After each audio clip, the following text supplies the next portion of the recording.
Dear friends, last year, with the aim of boosting tourism, revenue generation and employment for the people of our state, the Department of Taxation, Government of Meghalaya, introduced the Meghalaya Regulation of Gaming Act 2021 under my guidance. This act would legalize and regulate gaming in Meghalaya.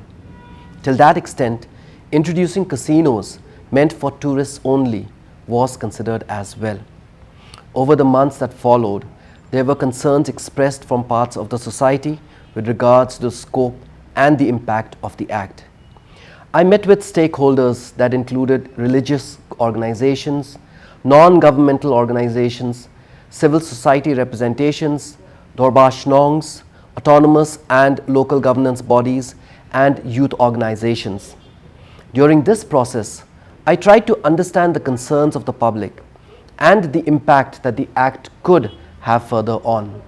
Following such meetings and deliberations, it became clear to me that it is in the best interest of our state to completely scrap the act, given that there could be untoward implications. Therefore, it will be my earnest endeavor to see that the Meghalaya Regulation of Gaming Act 2021 will be repealed. I would like to thank everyone who came forward to aid, advise and provide feedback to the government on the act. The citizenry are the keystone of any democracy, and it only strengthens our commitment to better governance when the collective conscience is addressed. Thank you once again. Kublai Shibun, Matela, Jai Hind.